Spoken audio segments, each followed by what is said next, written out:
सक्सेना अपने YouTube channel पर आप सभी का हार्दिक स्वागत अभिनंदन करती हूँ। जैसा कि मैंने आप लोग को पिछले वीडियो में रस के बारे में जानकारी दी थी, तो आज हम उसी विषय पर फिर से चर्चा कर लेते हैं और आज हम फिर से आपको रसों के बारे में बताते हैं। तो आज हम बताने वाले हैं आपको भयानक रस, विभत्स रस, अद्भुत रस और शांत रस। सबसे पहले हम बात कर लेते हैं यहाँ पे भयानक रस की। भयानक क्या होता है?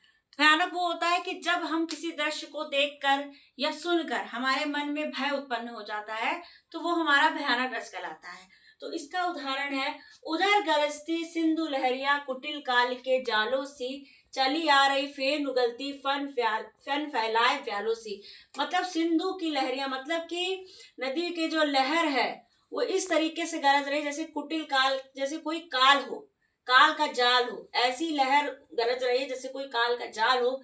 चली आ रही फेन उगलती फन फैलाए व्यालों सी, और ऐसे चली आ रही है जैसे कोई फन फैलाए सांप होता है जो फन फैलाया रहता है, अपना फन फैलाया रहता है, उसी तरीके से चली आ रही हैं हमारी लहरें। मतलब यहाँ पे एक भयानक दृश्य का यानी भयानक भाव प्रकट किया गया है, जिससे हम लोग समझ सकते हैं कि यहाँ पे भयानक रस का वर्णन किया गया है। तो इसका स्थायी भाव ये हो जाएगा भय। दूसरा हमारा है विभत्स रस यानी जुगुप्सा, जिसपे घृणा की बात हो रही है।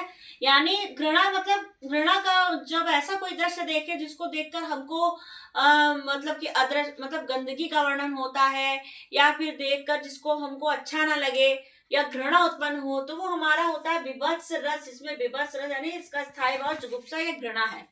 सिर पर बैठे हो काग, आंख दो खात निकारत, मतलब कि सिर पर बैठकर जो कौवा है वो सब कई आंख को क्या कर रहा है, खा रहा है, निकाल रहा है। दो खात निकारत, खींचत जीवियो स्यार, लेकिन जो स्यार है वो उसकी जीभ को खींच रहा है, शव की जीभ को क्या कर रहा है, वो खींच रहा है। अति आनंद उर्धारत, और उन लोगों को ये देखकर बड़ा ही आनंद आ रहा है। लेकिन अगर हम लोग इस दृश्य को देखते हैं तो हमको ये घिन आएगी और हमको ये अच्छा नहीं लगे, हमको इससे शायद दृश्य से घृणा हो जाए। तो यहाँ पे क्या हो गया, विभत्स रस हो गया। तीसरा हमारा है अद्भुत रस। अद्भुत रस का जो है स्थायी भाव आश्चर्य होता है। यानी इसका मतलब ये कि जब हम किसी भी दृश्य को देखते हैं जिसको देखकर हम आश्चर्यचकित हो जाएं, तो वो हमारा अद्भुत रस कहलाता है।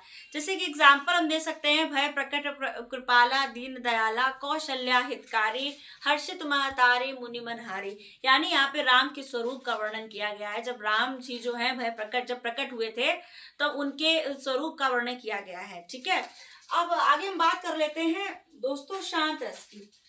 शांत रस को सुन के ही लग रहा है कि हाँ भैया शांति का प्रतीक है। जैसे शांत रस मतलब ऐसा दृश्य जिसको देखकर हमारे मन में एक शांत भावना उत्पन्न होती है, वो हमारा शांत रस कहलाता है। इसका एग्जाम्पल मैं दे सकती हूँ, जब मैं था तब हरि नहीं, अब मैं हूं तब हरि नहीं, सब अंधियारा मिट गया दीपक देखा जब माही। यानी यहाँ पे ये कहना चाहते हैं कि जब मैं था तब हरि नहीं थे, जब हरि है तो मैं नहीं हूं, लेकिन जब मैंने उजियारा दीपक देखा तो मेरा सारा अंधकार मिट गया। तो रस का स्थायी भाव होता है उदासीनता। दोस्तों उदासीनता, ठीक है। इसके बाद नेक्स्ट होता है वात्सल्य रस। वात्सल्य में तो आपको पता ही होगा कि प्रेम का वर्णन होता है, ममतत्व का वर्णन होता है। वात्सल्य भक्ति रस में भक्ति की बात की जाती है। तो ये दोनों रस आप समझ ही गए होंगे। फिर भी अगर आपको इस पे जानकारी लेनी है तो आप कमेंट बॉक्स में मुझे लिख के भेजिएगा, तो मैं इन दोनों भी रसों का वर्णन करूंगी आगे।